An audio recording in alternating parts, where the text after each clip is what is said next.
बस देव, और नहीं देखा जाता मुझसे। तेरी मुस्कान को लौटना ही होगा। मैं ही वापस लाऊंगी तेरी खुशियां।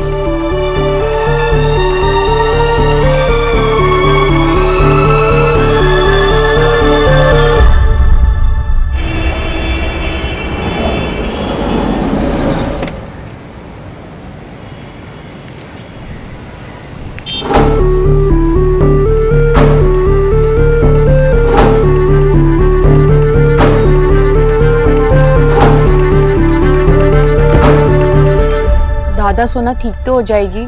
थोड़ा टाइम लगेगा लेकिन ठीक हो जाएगी। आपको कैसे पता? अगर वो डिप्रेशन में चली गई तो?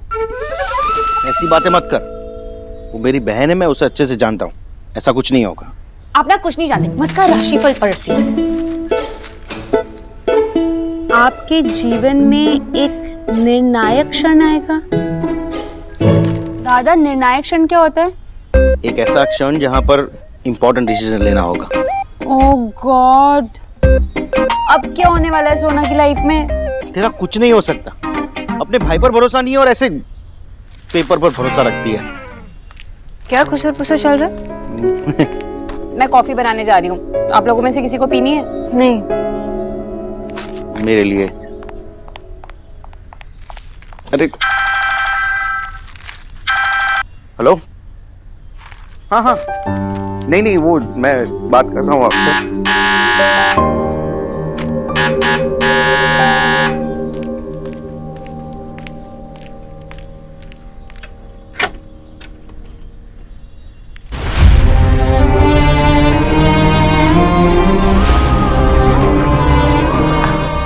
जी, आप गुड मॉर्निंग नहीं कहोगे? गुड मॉर्निंग आरी जी। तुम्हें भी। तुम अगर कहो तो अंदर आ जाओ। नहीं आप, हाँ आइए ना।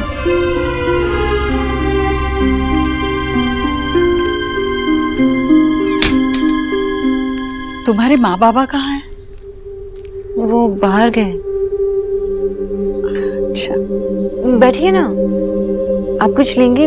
चाय कॉफी? नहीं एलिना, नहीं चाहिए। आओ तुम बैठो।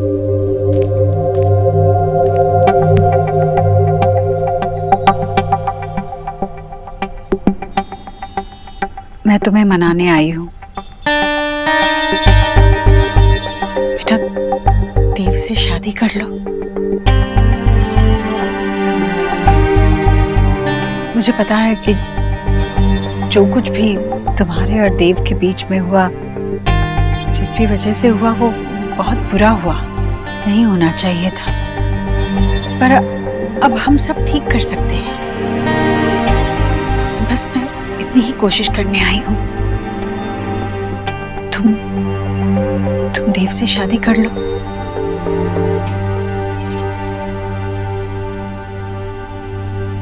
आंटी जी, आप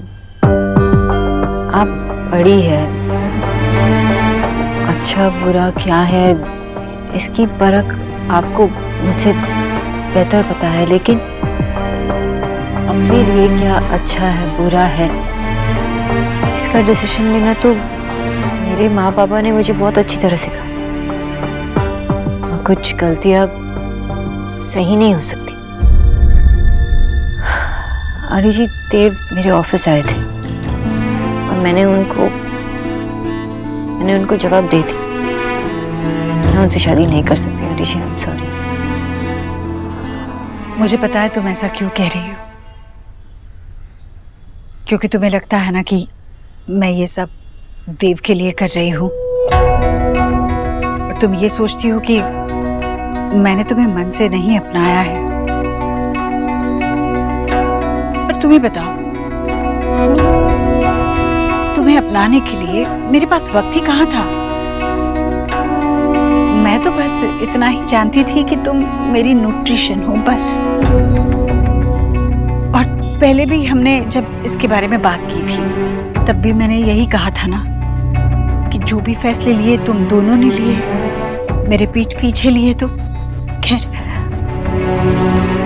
कहा था ना मैंने। तो तुम्हें बताओ, मुझे मौका ही कहाँ मिला तुम्हें समझने का, तुम्हें अपनाने का। सब कुछ इतने जल्दी में हो गया कि मैं अपने आप को संभाल नहीं पाई, ना ही तुम्हें समझ पाई, इस रिश्ते को समझ पाई। मैं जानती हूँ तुम देव से भी बहुत प्यार करती हो ना? करती हो, वरना जो कुछ भी मैंने उस सगाई वाली रात को देखा वो कभी नहीं होता।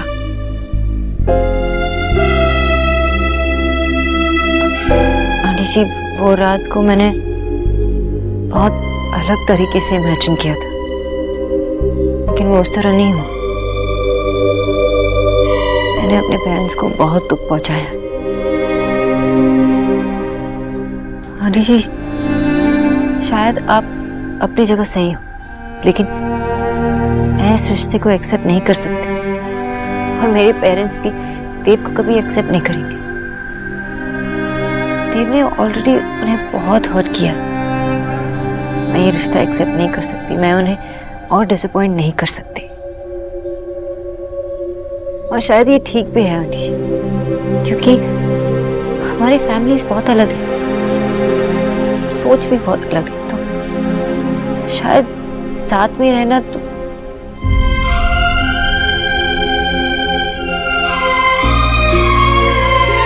आंटी जी, आप यहाँ तक आई है, लेकिन आई एम सॉरी, मैं अपने डिसीजन को नहीं बदलूंगी, और मेरे पेरेंट्स भी नहीं बदलेंगे, मैं जानती हूँ।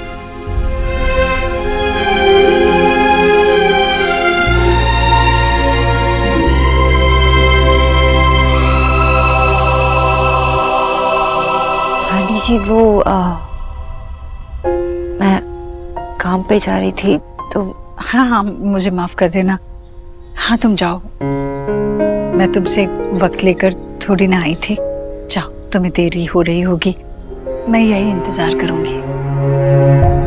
इंतजार किसका? तुम्हारे माँ बाबा का। तुमने अभी भी कहा ना कि ये रिश्ता तुम्हारे माँ बाबा को मंजूर नहीं होगा, तो मैं एक बार उनसे बात करके देख लेती हूँ। हो सकता है हमारी बातों से कोई हल निकल आए। आंटी जी, बात करके कुछ नहीं होगा। मेरे बाबा और माँ वही कहेंगे आपको जो मैंने आपसे कहा। ऑलरेडी इतनी परेशान है, मैं उन्हें और स्ट्रेस नहीं देना चाहती आंटी जी। अरे ऐसे कैसे? अरे बेटा, तुम बच्चों ने रिश्ता जोड़ लिया और तुम ही लोगों ने तोड़ दिया। अब हम बड़ों को ये रिश्ता जोड़ने का मौका तो दो। मेरा मन कह रहा है कि देव के लिए और तुम्हारे लिए यही सही है। आंटी जी, उन्हें तो बहुत वक्त लगेगा आने में। तुम उसकी चिंता मत करो, मुझे कौन सा काम पड़ा है। वैसे भी इस उम्र में बच्चों की खुशी से बढ़कर और क्या काम हो सकता है मेरे लिए। पर तुम जाओ, अपना काम करो, मैं हूं यहाँ आराम से।